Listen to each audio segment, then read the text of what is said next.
오늘 본문 말씀 베드로전서 1장 13절 말씀 중심에서 은혜를 받고자 할 말씀은 온전한 소망을 가져라.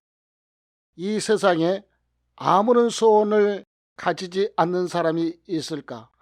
가정의 행복을 위한 소원, 남편의 사업의 번성을 위한 소원, 자녀들의 출세를 위한 소원, 식구들의 건강을 위한 소원 등등의 소원이 없는 사람은 아무도 없을 것입니다.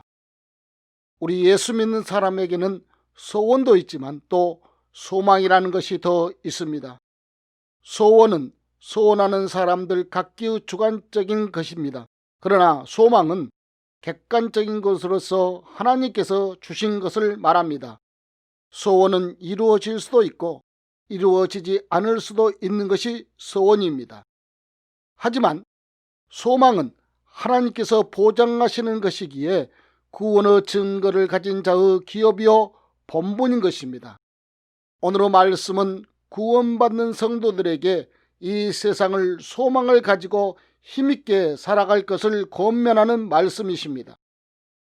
너희 마음의 허리를 동이고, 그러므로 너희 마음의 허리를 동이고 근신하여 예수 그리스도에 나타나실 때에 너희에게 가져올 은혜를 온전히 바랄지어다 라고 있습니다. 소망으로 사는 성도가 첫 번째 해야 할 일이 마음의 허리를 동이는 일입니다.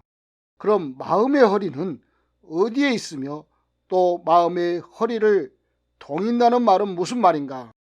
마음의 허리를 동인다는 말을 이해하기 위하여 우리는 먼저 이스라엘 사람들의 생활상을 알 필요가 있습니다.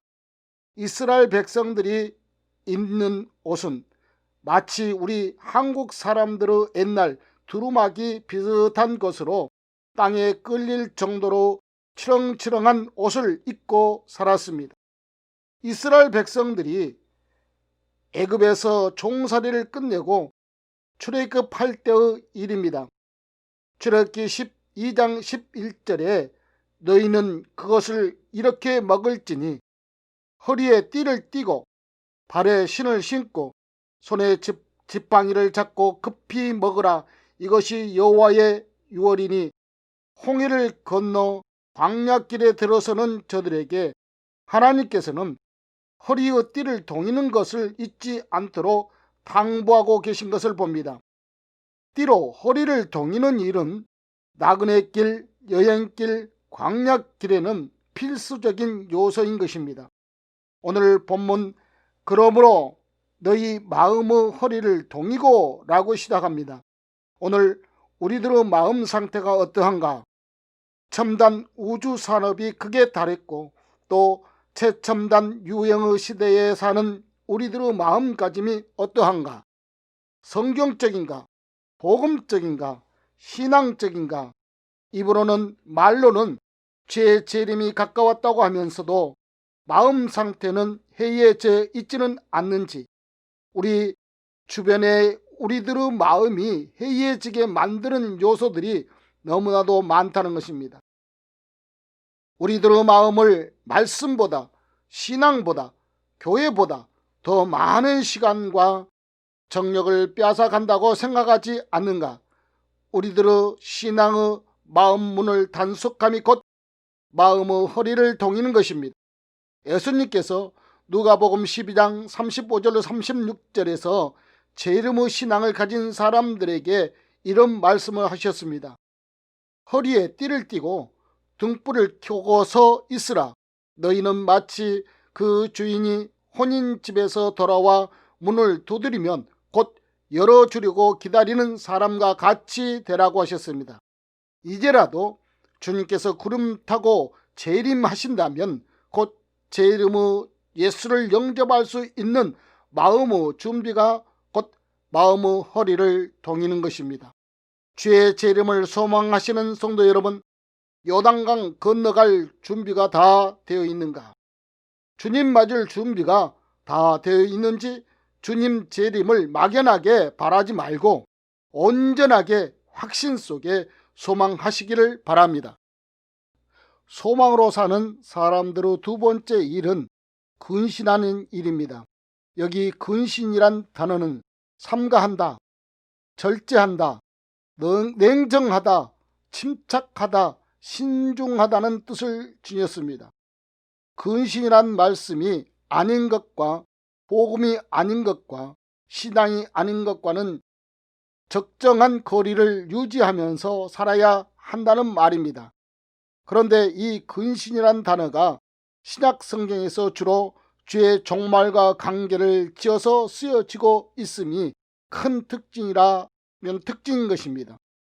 데살로니가전서 5장 6절에 그러므로 우리는 다른 이들과 같이 자지 말고 오직 깨어 근신할지니라 했고, 8절에서도 우리는 낮에 속하였으니 근신하여 믿음과 사랑과, 또 베드로전서 4장 7절 말씀에 만물의 마지막이 가까웠으니 그러므로 너희는 정신을 차리고 근신하여 기도하라 라고 했습니다. 그리고 오늘 본문 말씀입니다. 그러므로 너희의 마음에 허리를 동이어 근신하여 라고 했습니다. 보통의 근신이 아닌 것은 마음의 허리를 동이고 해야 하는 근신입니다. 그것도 일시적인 근신이 아니라 계속적인 근신을 말합니다. 반복해서 또 계속해서 근신을 말합니다. 육신의 삶에도 근신이 필요합니다. 신앙의 삶에서도 근신이 필요하다는 것입니다. 오늘 우리들이 마음의 허리를 동이고 계속해서 근신해야 할 이유는 예수 그리스도께서 나타나실 때에 가져올 은혜 때문입니다. 물론 우리가 지금까지 받은 은혜도 한이 없지만 지금까지의 은혜는 앞으로 주님께서 나타나실 때, 즉 재림하실 때에 가지고 오시는 은혜와는 비교도 되지 않게 엄청난 것입니다. 지금까지의 은혜도 우리들의 수고와 노력과 방법으로 얻을 수 없는 것임을 너무나도 잘 알고 있지 않는가? 그렇다면 앞으로 주 재림 때에 은혜는 얼마나 더 귀하겠는가? 주님 재림 때의 은혜가 어떤 것이냐고요? 첫째는 신랑 되시는 예수 그리스도를 직접적으로 만나는 영광입니다. 두 번째는 영생의 나라에서 그와 더불어 영원토록 사는 것입니다. 이미 우리들에게 이 소망이 주어져 있는데도 또 오늘 베드로가 우리에게 온전한 소망을 가지라고 하면 오늘의 사람들이 세상 사는 재미에 흠뻑 빠져서 이 소망을 잊고 있기 때문인 것입니다. 세상 사는 것도 중요하지만 그것 때문에 이 소망을 잊어서는 안 된다는 것입니다. 이 귀한 소망을 잊지 않는 삶이 곧 온전한 소망을 이루어 가지는 것입니다. 사랑하는 성도 여러분, 길을 가면서도, 직장에서 일을 하면서도, 학원에서 수업을 하면서도, 자녀를 양육하면서도, 시장에서 물건을 사고 팔 때에도 이 소망을 잊어서는 안 될 것입니다. 세상에 소망이 없는 사람들과 같이 살지 말아야 할 것입니다. 주님께서 아주 귀하게 주신 소망을 세상에 빼앗기지 말고 여러분의 것으로 온전히 이룰 수 있기를 주님의 이름으로 축원합니다.